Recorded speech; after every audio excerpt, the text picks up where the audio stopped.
Et on va justement rester sur ce conflit russo-ukrainien avec notre grand angle.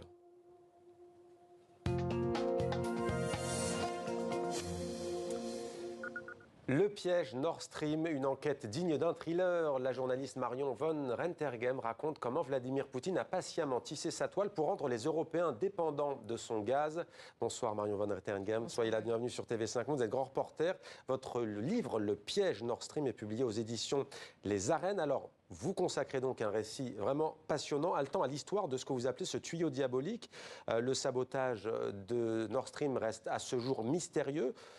C'est pas le cœur de votre travail, disons-le, mais tout de même un mot, ça reste mystérieux, mais il y a des révélations du Washington Post qui ont semé le trouble et qui semblent accréditer la piste ukrainienne.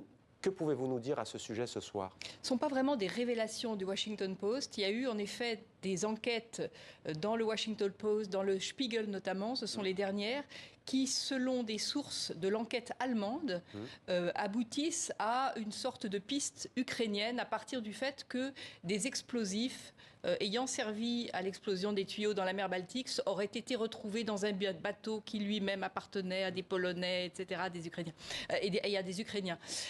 Il n'y a aucun élément probant dans ces articles, ce sont seulement des conjonctions de faits qui permettent de supposer une vague conclusion. Mais rien n'est définitif. Mais le journal américain dit que, le Washington Post écrit qu'en juin 2022, c'est-à-dire 3 mois avant ce sabotage, la CIA a été, une agence de renseignement d'un pays européen qui n'est pas cité, a prévenu la CIA qu'il pourrait y avoir une attaque justement de ce type.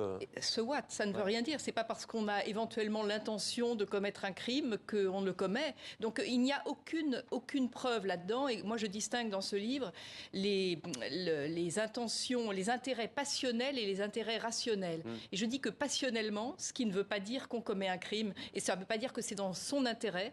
Passionnellement, l'Ukraine a intérêt à faire exploser ces gazoducs qu'ils détestent, les Polonais ont intérêt, les Américains ont intérêt, etc.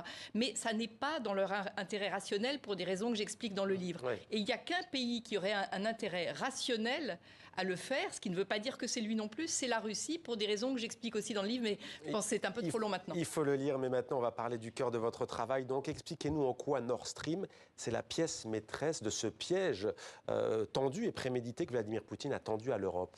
Alors c'est un peu la surprise que j'ai eue en menant cette enquête, c'est-à-dire que je savais qu'il y avait des piégés, qui étaient les Européens, les Allemands en tête, qu'on avait été piégés par la stratégie de Poutine, que j'exposerai peut-être si j'ai le temps plus tard. Bien sûr. Mais ce qui m'a surprise, c'est à quel point le piégeur, Poutine, avait véritablement pensé ce piège dans lequel nous sommes tombés, Européens et Allemands en tête. Et il y a en effet une vraie stratégie, sachant que Poutine a un objectif que n'ont pas voulu voir bien des experts et bien des dirigeants pendant 20 ans. Le but de Poutine, c'était de reconstituer l'URSS dans ses frontières originelles, ou la Grande Russie dans ses frontières originelles. Tout ça, c'est un peu mélangé. Et notamment, l'obsession de Poutine, dès le départ, c'était l'Ukraine. Il avait mangé un peu de territoire de la Géorgie, récupéré un peu de la Géorgie, récupéré un peu de l'Ukraine avec la Crimée. Il avait mené la guerre en Syrie, ça c'est pour d'autres raisons. Il avait vassalisé la Biélorussie. Il gagnait du terrain à chaque fois. Et l'obsession, c'était l'Ukraine, que l'Ukraine ne tombe pas dans le giron occidental, ne soit pas séduite comme elle l'était. Elle l'a montré au moment de l'Euromaïdan, etc., par l'Union européenne. Et pour récupérer l'Ukraine, dans ce vaste plan de retrouver les frontières, parce que Poutine est quelqu'un qui ne conçoit pas la puissance autrement que par l'extension territoriale, l'expansion territoriale, il fallait avoir un plan, une stratégie. Ce plan lui était fourni par les gisements d'hydrocarbures qui foisonnent en Russie et par le fait que son grand voisin, ce puissant marché européen qui est sur son continent, avait un grand besoin de ces hydrocarbures, notamment du gaz, tout en étant privé. Ouais. Et du coup, il a tissé un réseau de gazoducs avec la complicité des dirigeants qui voyaient évidemment leur intérêt. Et Nord Stream était une clé, un instrument clé dans l'affaire parce qu'il permettait au tuyau de passer directement de la Russie à l'Allemagne, puis à l'Europe, à travers la mer Baltique, donc en contournant l'Ukraine par laquelle passait 80% du gaz russe auparavant. Mais franchement, Vladimir Poutine, stratège peut-être, mais ce qui est sûr, c'est que ça n'a pas été compliqué pour le président russe parce que quand on lit votre livre, les Allemands en prennent pour leur grade, à commencer par Angela Merkel, mais surtout Gerhard Schröder. Je vais vous citer, alors je ne me souviens pas si vous le dites vraiment dans le livre, mais chez nos confrères, vous l'avez dit dans une radio, vous dites que c'est je le cite, pourriture politique, Gerhard Schröder, qui est quand même l'ancien chancelier allemand. C'est la caricature. Pourquoi il s'est vendu à la Russie avant même d'avoir quitté la chancellerie. Il a négocié avec Vladimir Poutine son entrée dans la société Nord Stream, elle-même filiale de Gazprom, le grand groupe, le géant du gaz russe, de gaz russe. Et donc il a monnayé sa sortie, il a profité de ses contacts et de sa position et de sa puissance en tant que Premier ministre, chancelier d'Allemagne, pour se vendre auprès de la Russie, et il ne s'est pas vendu à n'importe quel pays, même si en 2005, Poutine n'était pas exactement le Poutine qu'on connaît aujourd'hui, mais malgré tout, il y avait beaucoup d'éléments qui permettaient de le penser. Mais ça, Olaf Scholz le sait, le nouveau chancelier Angela Merkel le sait sans doute. Pourtant, l'Allemagne persiste à dire, Angela Merkel, Olaf Scholz, non mais attendez, c'est pas un projet gouvernemental, c'est un projet commercial. Ça, c'était un habillage, mais ce que je raconte justement, c'est que autant Gerhard Schröder est vraiment une sorte de caricature, d'immoralité, et qui a choqué les Allemands en tout premier lieu, et son parti, le Parti social-démocrate. Mais on a du mal à faire le procès de Gerhard Schröder aujourd'hui, même les Français d'ailleurs, parce qu'il y a eu des tentatives de séduire des proies comme François Fillon au même niveau, et tout le monde, il y avait une sorte de complicité européenne, à part les pays de l'Est, à part les Polonais, à part les Baltes, à part les Ukrainiens, qui nous alertaient, qui disaient non, si ce Nord Stream 2 est achevé, Poutine envahira l'Ukraine. Des voix se sont élevées pour le dire bien avant l'invasion de l'Ukraine. Mais nous n'avons pas voulu entendre parce que c'était nos intérêts. Et c'est vrai que les Allemands, en tout premier lieu, étaient complices parce que c'était dans leur intérêt, parce qu'ils avaient renoncé au nucléaire, qu'ils avaient un grand besoin de ce gaz russe pas cher. Et ce que je raconte dans le livre, c'est à quel point Poutine a réussi à se saisir, à désigner des proies chez des personnes d'influence comme Schröder. Merkel, c'est un peu un autre cas. Bon, on peut en parler, mais c'est un cas un peu à part, parce que c'est pas de la corruption, c'est autre chose. C'est un argument, une forme d'argument pragmatique. Mais Gerhard Schröder a été très utile pour Poutine parce qu'il a usé de son influence auprès de sociodémocrates européens, souvent pour les acheter, mais pas seulement par l'argent. Et à l'intérieur du gouvernement d'Angela Merkel, parce qu'on oublie souvent que Angela Merkel est la chancelière à la tête d'une coalition, qu'elle n'est pas toute puissante comme un président de la République, que sa coalition compte beaucoup, et qu'elle avait dans sa coalition notamment des sociodémocrates comme le ministre de l'économie Sigmar Gabriel et l'actuel président Steinmeier, qui ont été incroyablement complices. Et je raconte comment ils se sont laissés prendre au piège. Que vous a-t-il dit justement? Que vous a-t-il raconté? Il est un peu dans comment on pourrait dire, l'auto-justification, l'autocritique un peu aussi. Oui, moi j'étais impressionnée, j'étais tellement impressionnée par cette interview que m'a donnée Sigmar Gabriel, l'ancien ministre de l'économie social-démocrate, que je l'ai quasiment reproduite intégralement dans le livre, ce qui n'était pas le projet de départ, parce que je trouvais qu'il était extraordinairement clairvoyant, honnête, loyal sur les fautes qu'il avait commises, sur les erreurs d'interprétation et d'analyse qu'ils avaient eues de Poutine. Notamment des vieux schémas idéologiques. Voilà, des vieux schémas idéologiques. Et c'était intéressant parce que j'ai vu une centaine de personnes, dont Angela Merkel d'ailleurs, dont d'autres personnalités politiques allemandes, françaises et polonaises et autres.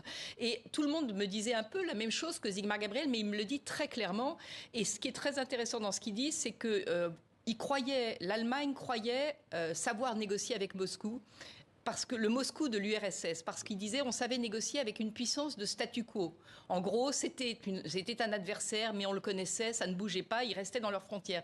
Ils disent ce qu'on n'a pas compris, c'est que Poutine était à la tête d'une puissance impérialiste, pas une puissance de statu quo, et qu'il avait en lui cette ambition d'étendre ses frontières. Et ça, c'est vraiment intéressant. C'est intéressant, il y a cette photo, on voit Gerhard Schröder, on voit François Fillon, qui était, on le rappelle, Premier ministre le 8 novembre 2011, pour le lancement symbolique du gazoduc Nord Stream 1, écarter l'Ukraine, on l'a compris, mais vous dites que ça va plus loin que ça en fait.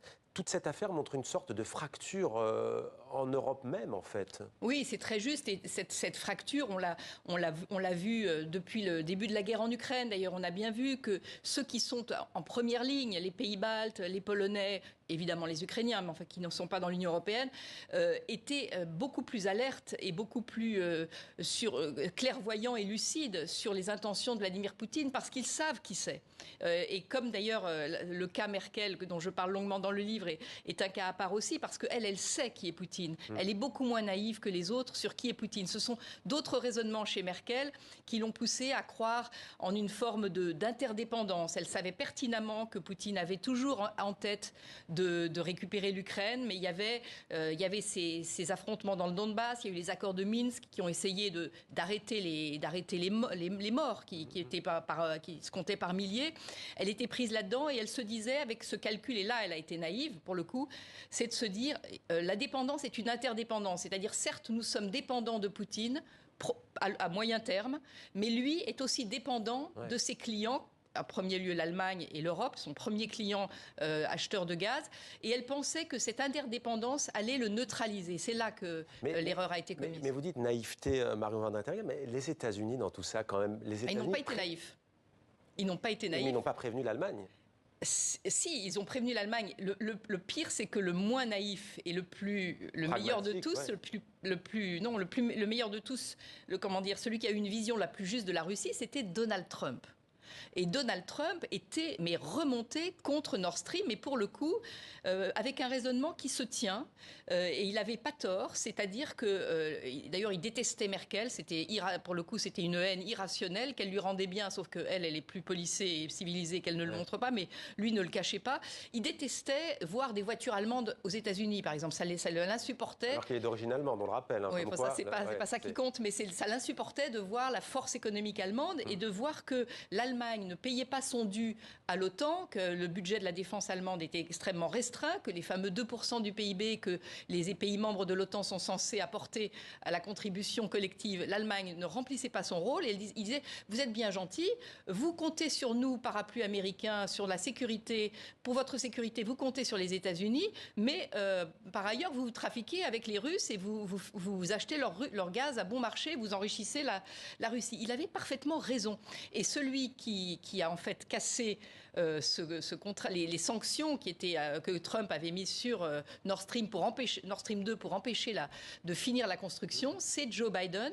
Pour d'autres raisons qui ne sont pas blâmables, il avait besoin de l'unité de l'OTAN.